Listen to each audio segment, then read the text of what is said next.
అనుదిన వాక్య భాగానికి స్వాగతం. మరి దినవృత్తాంతాలు 2వ గ్రంథం 29వ అధ్యాయం 11వ వచనం చదువుకొని ముందుకు సాగుదాం. నా కుమారులారా, తనకు పరిచారకులయ్యుండి ధూపము వేయుచుండుటకును తన సన్నిధిని నిలుచుటకును తనకు పరిచర్య చేయుటకును యెహోవా మిమ్మును ఏర్పరచుకొనును గనుక మీరు అశ్రద్ధ చేయకుడి. చిన్న ప్రార్థన. పరిశుద్ధాన మా తండ్రి, మీ మహాకనికను బట్టి కృపను బట్టి మీ పాసానికి వస్తున్నాం. నా కుమారులారా, తమకు పరిచారకులయండి ధూపం వేయటకును తన సన్నిధి నిలుచుండి తనకు పరిచర్య చేయుటకును యెహోవా మిమ్మును ఏర్పరచుకొనును గనుక మీరు అశ్రద్ధ చేయకుడి అని హిజ్కియా రాజు దేవా మరి నాయన ఆనాటి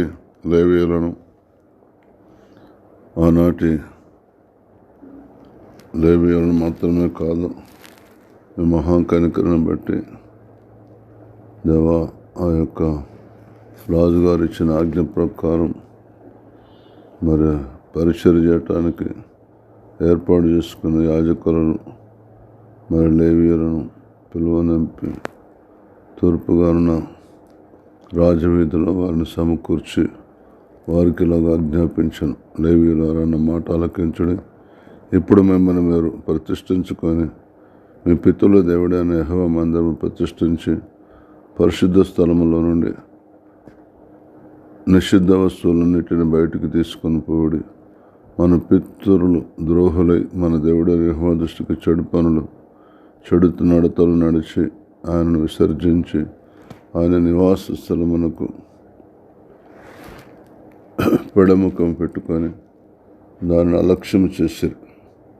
దానివల్ల రాజ్యం మీదకి ఎంతో కోపం, ఎంతో ఉగ్రత దిగి దేవుని ప్రజలు శ్రమలు అనుభవిస్తున్న సందర్భం ఇది.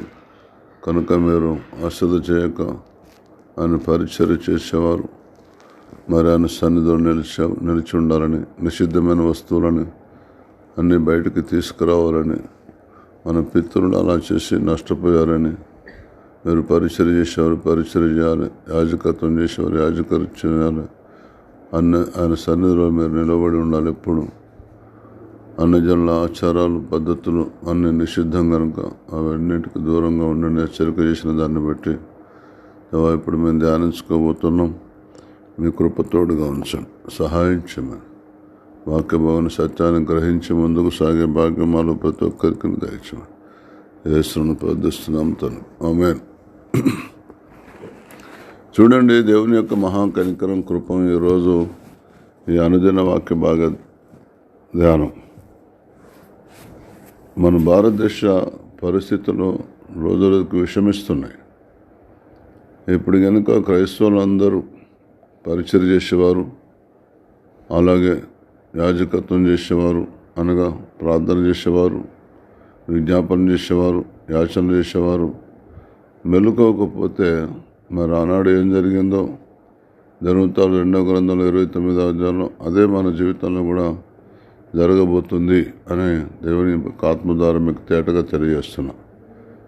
ప్రార్థనే ప్రార్థన, ప్రార్థనే ప్రార్థన, ప్రార్థనే ప్రార్థన, ప్రార్థనే ప్రార్థన, ప్రార్థనే ప్రార్థన.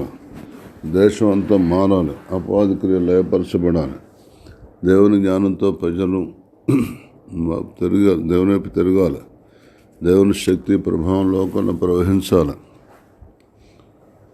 ఆనాడు హిట్లర్ ఎలా చేశారో, ఆనాడు మరి తెగులకు ఎలా చేశారో, ఆనాడు ఎవరు ఏం చేశారో ఆ రీతిగా మన భారతదేశం తిరిగి మళ్ళీ అంధకారంలోకి అడుగుపెట్టే దినాలుగా ఉంటున్నాయి. యేసుప్రభు లోకానికి వెలుగుగా వస్తే క్రైస్తవ సమాజం చేయవలసిన పరిచర్య చేయనందువల్ల ఈనాడు ఉపద్రవాలు ముంచుకొస్తున్నాయి. దయచేసి ఎవరు అశ్రద్ధ చేయొద్దని ప్రభుపట్ల మీకు మనవి చేస్తున్నాం. దేవుని వైపు తిరగాలి, మనం దేవుని మార్గంలో నడవాలి. మనం దేవుడు ఎవరికి ఏ పని అప్పగించినా ఆ పని నిర్విరామంగా చేయాలి. డాంబికాలకు పోవద్దు, ధనాపేక్షకు పోవద్దు, తిండిపోతానికి పోవద్దు. సొంత బుద్ధితో దేవుని పనులు చేయకూడదు. దేవుడు చూసిచున్నట్టు సరే ఎంతకాలం కూడా ఊరుకున్నాడేమో, ఇప్పుడు అపవాది చేతికి అప్పగిస్తాడు దేవుడు. అలాగే నిర్లక్ష్య ధోరణిలో ఉంటే అందుకొరకే అశ్రద్ధ చేయకుడి అని రాసింది. పౌలు భక్తుడైతే ఆయన కార్యాలు అశ్రద్ధగా చేయడు శాపగ్రస్తుడు అని రాసింది ఆయన లేఖనాలు. ఈ వేదన ఈ బాధ ఆనాటి కాలంలో కూడా ఉన్నది. కనుక అశ్రద్ధ చేయొద్దని ప్రభు పెట్టని మీకు మనవి చేస్తున్నాం. హగ్గయి గ్రంథం 2:7 చెప్తుంది, నేను అన్యజనులందరినీ కదిలింపగా అన్యజనులందరి యొక్క ఇష్ట వస్తువులు తేబడును. నేను ఈ మందిరమును మహిమతో నింపుదును. ఇదే సైన్యములకు అధిపతి యెహోవా వాక్కు. చూసాను, మనం బాగా ప్రార్థన చేయటం మూలంగా అన్యజనులందరికీ ఇష్ట వస్తువులన్నీ దేవుడు అన్యజనులు కదిలించడానికి ఇక దేశం మారిపోయినట్టేనే. కేవలం మన దగ్గరే ఉన్నది. దినవృత్తాంతాలు 2వ గ్రంథం 29:11 హెచ్చరికని మనం ప్రతి క్రైస్తవులు గైకొని మరి ప్రార్థన చేసే వారంగా ఉన్నట్టయితే ఖచ్చితంగా అన్యజనులందరూ మారినాక ప్రభుత్వం ఏం చేస్తుంది? అధికారులు ఏం చేయగలరు? రాజులు ఏం చేయగలరు? కనుక దేవుని సన్నిధి ఆఖరి దినాల్లో మొట్టమొదటి దినాల్లో ఏ విధంగా సంఘం ఉన్నదో ఈ ఆఖరి దినాల్లో కూడా సంఘం తప్పకుండా అలాంటి కృపలో వర్ధిల్లే భాగ్యం దేవుడు నీకు నాకు ఇచ్చాడు. ఇది సద్వినియోగం చేసుకోవాలి. దీన్ని ఏమాత్రం కూడా అశ్రద్ధ చేయకూడదు. చాలామంది అశ్రద్ధ చేస్తున్నారు. అశ్రద్ధ చేసి ఉగ్రతకు గురయ్యే మార్గంలో నడుస్తున్నారు. వారు మాత్రమే కాదు, వారి ద్వారా అన్ని జనులు కూడా రక్షణ పొందకుండా చేస్తున్నారు. అందుకొరకే నేను అన్ని జనులందరినీ కదిలింపగా అన్ని జనులందరి యొక్క ఇష్ట వస్తువులు తేబడును. నేను ఈ మందిరమును మహిమతో నింపుదును. ఇదే సైన్యములకు అధిపతి యెహోవా వాక్కు అంటున్నాడు. సైన్యములకు అధిపతి యెహోవా వాక్కు ఇదే. అశ్రద్ధ చేయకండి. దేవుని కృప నీ మీద నా మీద ఉన్నది. కృపగల దయగల హస్తం తోడుగా ఉండాలని దేవుడు కోరుతున్నాడు. ఆయన మన వైపు తిరగాలని, మనకు తోడుగా ఉండి మన ద్వారా కార్యాలు జరిగించాలని దేవుడు కోరుతున్నాడు. దేవుడు ఏదైనా నీతిగా న్యాయంగా చేస్తాడు. నువ్వు ప్రార్థన చేయి, అనేకులు మారుస్తాడు. నువ్వు పరిచారకుడిగా ఉండు, నీ పరిచర్ను అంగీకరిస్తాడు. నువ్వు ధూపం వేయి, నీ ధూపాన్ని అంగీకరిస్తాడు. నువ్వు చేయవలసిన పనులు బలులు అర్పించు అనగా ప్రార్థన చేయి, తప్పకుండా అంగీకరిస్తాడు. అన్యజనులందరినీ కదిలించడానికి దేవుడు సిద్ధంగా ఉన్నాడు. అయితే నువ్వే ఆయన పని శ్రద్ధగా చేయడానికి ఇంకా సిద్ధపడలేదు. నువ్వు కనుక ఆయన పని శ్రద్ధగా చేయడానికి ఇప్పుడు సిద్ధపడితే దేవుని కృప నీ మీదకి రాబోతుంది. దేవుని దయాదాక్షిణ్యం నీ మీదకి రాబోతున్నాయి. ఇంకా దీన్ని బట్టి చూస్తే సమయం ఆసన్నమైంది. నువ్వు అశ్రద్ధ చేయొద్దు. నువ్వు ఇంకా కలలు కానొద్దు. గొంతెమ్మ కోరికలు పెట్టుకోవద్దు. ఆయన కృప నీ మీద ఉన్నది. నేను అన్యజనులందరినీ కదిలింపగా అన్యజనులందరి యొక్క ఇష్ట వస్తువులు తేబడను. నేనే మందిరమును మహిమతో నింపుదును. ఇదే సైన్యములకు అధిపతి యెహోవా వాక్కు అంటున్నాడు. లూకా సువార్త 4:18 ఏం చెప్తుందో చూడండి. ప్రభువు ఆత్మ నా మీద ఉన్నది. బీదలకు సువార్త ప్రకటించుటకై ఆయన నన్ను అభిషేకించెను. చెరలోనున్న వారికి విడుదలను, గ్రుడ్డి వారికి చూపును కలుగునని ప్రకటించుటకును, నలిగిన వారిని విడిపించుటకును. చూడండి, ఎవరికి పడితే వాళ్ళు సువార్త చెప్పకూడదు. నేను మొదటి నుంచి మొత్తుకుంటున్నా. దేవుడు ఆత్మ నీకు ఇచ్చిన నిజమే, ఇష్టానుసారంగా పరిగెత్తొద్దు. దేవుని ఆత్మ లేదు నిజమే, ఇష్టానుసారంగా పరిగెత్తొద్దు. దేవుని నడిపింపు తీసుకోవాలి. అందుకొరకే రోమపత్రిక 8:14 దేవుని ఆత్మ చేత అందరూ నడిపింపబడదురు, వారందరూ దేవుని కుమారులు అనబడదురు రాసింది. నువ్వు దేవుని ఆత్మ ఉంటేనే దేవుని కుమారుడు, దేవుని కుమార్తెవు. దేవుని ఆత్మ లేకపోతే దేవుని కుమారుడు కాదు, దేవుని కుమార్తెవు కాదు. దేవుని ఆత్మ వచ్చి ఒప్పించింది యేసు దేవుడని, రక్షకుడు అనుభవం. ఇంకా నడిపించటంలే. నువ్వు నడిపిస్తే చిలకరింపులోకి ఎందుకు వెళ్తావు?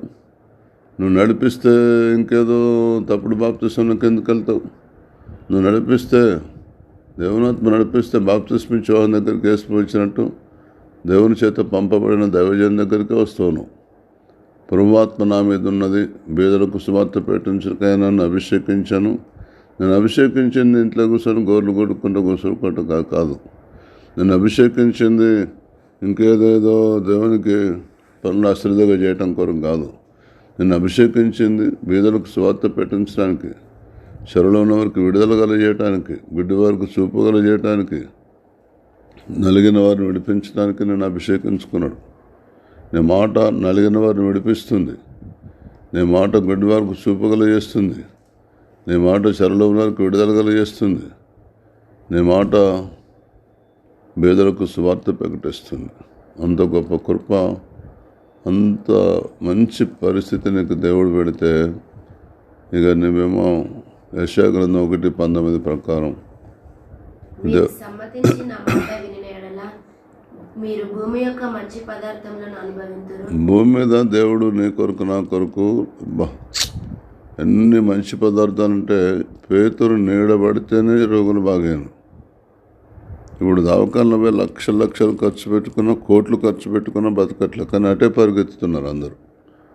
కారణం హిజ్కియాకి హెచ్చరిక చేసినట్టు దేవునికి యాజకత్వం చేయట్లేదు, దేవునికి పరిచర్య చేయట్లేదు, ఆయన సన్నిధిలో నిలబడి పరిచర్య చేయట్లేదు, ఆయన సన్నిధిని పక్కన పెట్టే పరిచర్య చేస్తున్నారు, ఆయన సన్నిధిని పక్కన పెట్టే ప్రార్థన చేస్తున్నారు. దేవుడు ఆయనకు ఇష్టమైన ప్రార్థన వింటాడు. దేవుడు ఆయనకు ఇష్టమైన పరిచర్యని ఆశీర్వదిస్తాడు. సర్వోన్నతమైన స్థలంలో దేవునికి మహిమ, భూమి మీద ఆయనకు ఇష్టమైన మనుషులకు సమాధానం రాసింది. ఆయన ఇష్టాన్ని నెరవేర్చిన ఒక్క వ్యక్తి 100% మన కళ్ళ ముందు దావీదు మాత్రమే. అతడు నా ఉద్దేశములన్నీ నెరవేర్చినవాడు అని అతనికి వచ్చి సాక్ష్యం ఇచ్చాడు. అతను చెడ్డ పనులన్నీ కనబడితే ఆయన మంచి పనులే కనబడవు.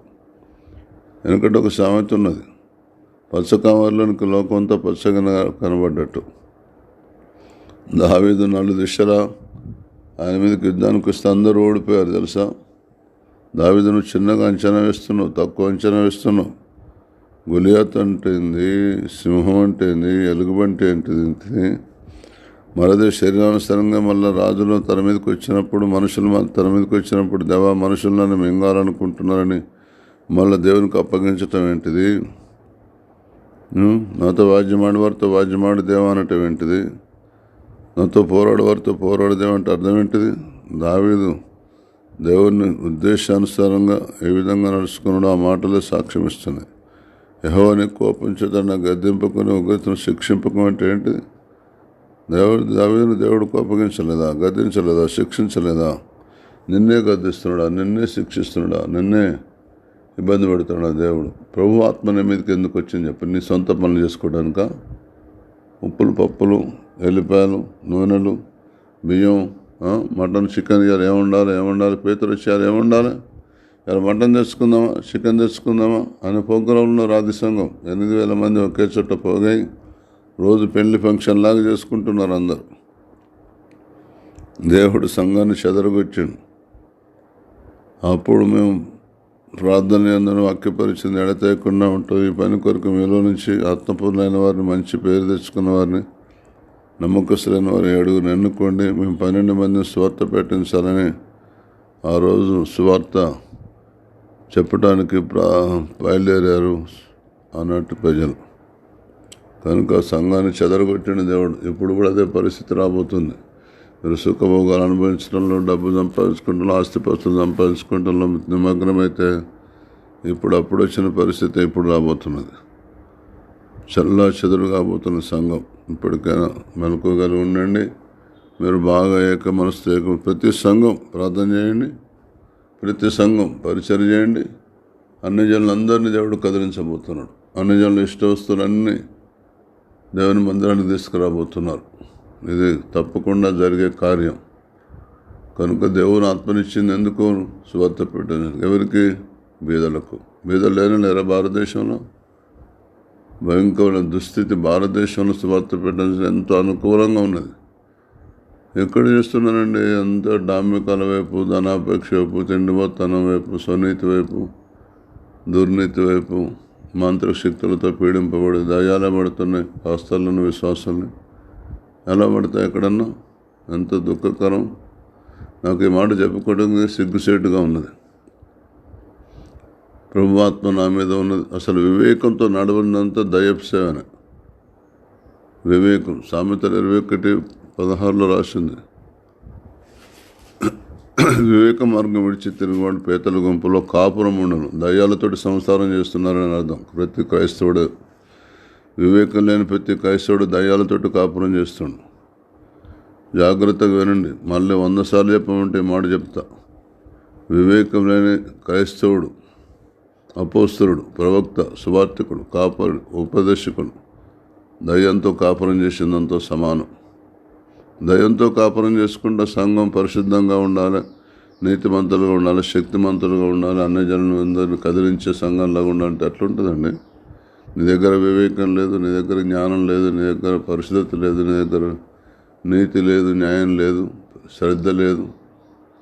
అశ్రద్ధగా చేసుకుని సొంత పనులతో చాలా ఇష్టపూర్వకంగా చేసుకుంటావు, దేవుని పనులు అశ్రద్ధగా చేస్తాం, ప్రార్థన అశ్రద్ధగా చేస్తావు, సువార్త అశ్రద్ధగా చేస్తాం, దయాలేలు కొట్టడం అశ్రద్ధగా చేస్తావు, రోగులను బాగు చేయడం అశ్రద్ధగా చేస్తాం, నీ సొంత పనులను చాలా శ్రద్ధగా చేస్తావు. మరి సమ్మతించి నా మాట విన్నలా మరి భూమి యొక్క మంచి పదార్థాలు అనుభవిస్తారు. దేవుడు నీకు అన్నం అనుభవించకుండా చేస్తాడు, ఇల్లు కట్టుకుంటే ఇల్లు అనుభవించకుండా చేస్తాడు, బండి కొనుక్కుంటే బండి అనుభవించకుండా చేస్తాడు, పెళ్లి చేసుకుంటే భార్యను అనుభవించకుండా చేస్తాడు, తర్వాత భర్త ఉంటే భర్తతో సంతోషం లేకుండా చేస్తాడు. ఇంకెన్ని రకాలుగా అనుభవించుకోవాలనో ఈ మాటలు అన్ని రకాలుగా అనుభవించుకోండి.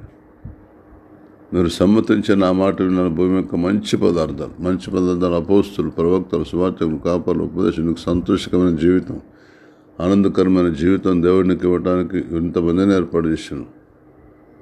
అసలు నీకు పోలీస్ స్టేషన్ అవసరం లేదు, అసలు నీకు హాస్పిటల్ అవసరం లేదు, అసలు నీకు కోర్టులు అవసరం లేదు. అన్నీ వాళ్ళ ప్రార్థన ద్వారా సమస్యల పరిష్కారం, వారి ప్రార్థన ద్వారా నీ భూమి నీకు వచ్చేస్తుంది, వారి ప్రార్థన ద్వారా నీ ఆరోగ్యం నీకు వచ్చేస్తుంది, వారి ప్రార్థన ద్వారా నీ మేలు నీకు వచ్చేస్తుంది, వారి ప్రార్థన ద్వారా నీ ఉద్యోగం నీకు వచ్చేస్తుంది, వారి ప్రార్థన ద్వారా నీ ఆస్తి నీకు వచ్చేది. ఎన్ని చెప్పాలనే కదంటే అట్లా చెప్తాను. వారి ప్రార్థన ద్వారా నీ భార్య నీకు వచ్చేస్తుంది, వారి ప్రార్థన ద్వారా నీ పిల్లలు నీకు వచ్చేస్తుంది, వారి ప్రార్థన ద్వారా అన్నీ అనుకూలంగా జరుగుతాయి. వద్దా మరి 69వ కీర్తన 13వ వచనం. యెహోవా, అనుకూల సమయమున నేను నిన్ను ప్రార్థించుచున్నాను. దేవా, నీ కృపా బాహుల్యమును బట్టి, నీ రక్షణ సత్యమును బట్టి నాకు ఉత్తరమిమ్ము. యెహోవా, అనుకూల సమయమున నేను ప్రార్థించుచున్నాను. దేవా, నీ కృపా బాహుల్యమును బట్టి, నీ రక్షణ సత్యమును బట్టి నాకు ఉత్తరమేమో. అనుకూలమైన సమయం, ఎంత మంచి అనుకూలమైన సమయం. దేవుడు చెప్పినప్పుడు చేసేది అనుకూలమైన సమయం. నీ ఇష్టం వచ్చిన చెప్పేది అనుకూల సమయం కాదు. అప్పుడు నీ ప్రార్థన వినడు దేవుడు. నేను నిన్ను ప్రార్థించుచున్నాను. దేవా, నీ కృపా బాహుల్యమును బట్టి, నీ రక్షణ సత్యమును బట్టి నాకు ఉత్తరము. ఎందుకు ఇవ్వడు దేవుడు ప్రార్థన చేయమన్నప్పుడు ప్రార్థన చేస్తే, పరిచర్య చేయమన్నప్పుడు పరిచర్య చేస్తే, సువార్త పెట్టిస్తే అంత మాత్రమే కాదు, చెరలో ఉన్న వారికి విడుదల కొరకు, గుడ్డి వారికి చూపు కొరకు, నలిగిన వారికి విడిపించడం కొరకు, బీదలకు సువార్త కొరకు అనుకూలంగా నువ్వు నడుచుకుంటుంటే ఎప్పుడు బీదల దగ్గరికి వెళ్ళాలి, ఎప్పుడు చెరలో ఉన్న దగ్గరికి వెళ్ళాలి, ఎప్పుడు గుడ్డివారి దగ్గరికి వెళ్ళాలి, ఎప్పుడు నలిగిన వారి దగ్గరికి వెళ్ళాలి. ఆ టైంలో నువ్వు వెళ్తే దేవుడిని నీకు చేయడా. నువ్వు వెళ్ళో అనుకూల సమయంలో, నీ అనుకూల సమయంలో దేవుడిని ప్రార్థన విని ఆయన కృపా బాహుల్యాన్ని బట్టి నీకు ఉత్తరం ఇవ్వాలన్నా. దయచేసి అందుకొరకే అశ్రద్ధ చేయకండి. యెహోవా మిమ్మల్ని ఏర్పరచుకున్నాను కాబట్టి రక్షణ ఇచ్చాను, బాప్తిస్తంలోకి ఏర్పరచుకున్నాను కాబట్టి అభిషేకంలోకి నడిపించాను. అభిషేకం పొందిన వారు భవిష్యత్తులో పొందుకోబోతున్నారు. అంతే జరుగుతుంది. సర్వజనుల మీద ఆత్మ కుమ్మరిస్తాను. ప్రార్థనకు నువ్వు పూనుకో, నువ్వు చేయి, సత్కాలు చేయడం ప్రారంభించు. ఎందుకు ఇప్పుడు అభిషేకం తప్పకుండా నువ్వు అడగకుండా ఇస్తాడు. కనుక దయచేసి దేవుడు మనం దీవించను గాక. ప్రార్థన చేసుకుందాం. మనం ఇద్దరు సుస్మిత ప్రార్థన చేస్తాం. స్తోత్రం పరిశుద్ధుడా, మహోన్నతుడా, నీకు వందనాలు చెల్లిస్తున్నాం తండ్రి ప్రభా. దేవా, ఈ దినాన నేమతో మాట్లాడినావు తండ్రి ప్రభా.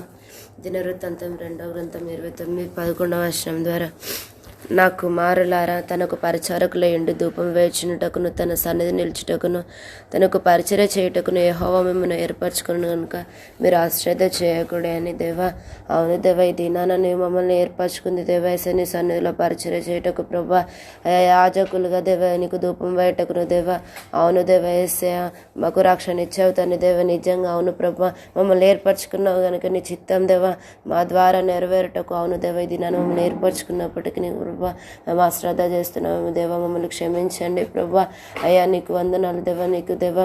అవును దేవా, నువ్వు మాకు ఏ విధంగా ఆజ్ఞాపించావు దేవా, ఆ విధంగా నడుచుకుంటకు ఈ దినాల నుంచి మా అందరికీ మీరు సహాయం చేయమని ప్రార్థిస్తున్నాము తండ్రి దేవా. హగ్గై 2:7 ప్రకారం దేవా, నేను అన్యజనులందరినీ కదిలింపగా అన్యజనులందరి యొక్క ఇష్ట వస్తువులను తేబడును, నేను ఈ మందిరమును మహిమతో నింపుదును, ఇదే సైన్యములకు అధిపతియగు యెహోవా వాక్కు అని దేవా మాతో మాట్లాడావు ప్రభా. అవును దేవా, నువ్వు అన్యజనులను కదిలిస్తే దేవా అన్యజనుల ఇష్ట వస్తువులన్నీ తేబడతాయని అయ్యా ఇది నాన్నమ్మతో మాట్లాడవు తండ్రి ప్రభా. అవును నీకు వందనాలు తండ్రి ప్రభా. అవును మేము ప్రార్థన చేస్తే అన్యజనులు కదిలింపబడతారని, అవును మేము సువార్త ప్రకటిస్తే అవును దేవా వారి యొక్క ఇష్ట వస్తువులన్నీ తేబడతాయని మాతో మాట్లాడావు ప్రభా. అప్పుడు దేవా యొక్క మందిరమును దేవ మహిమతో నింపుదునని అయ్యా నిజంగా ఇది నాన్న మాతో మాట్లాడవు, నీకు వందనాలు చెల్లిస్తున్నాను తండ్రి ప్రభా. లూకా 4:18 ప్రకారం మాతో మాట్లాడావు దేవా. ప్రభువు ఆత్మ నా మీద ఉన్నది, బీదలకు సువార్త ప్రకటించుటకై ఆయన నన్ను అభిషేకించును, చెరలోనున్న వారికి విడుదలను, గుడ్డి వారికి చూపును కలుగునని ప్రకటించుటకు, నలిగిన వారిని విడిపించుటకును. అవును దేవా నీకు వందనాలు దేవేశ. నువ్వు మాకు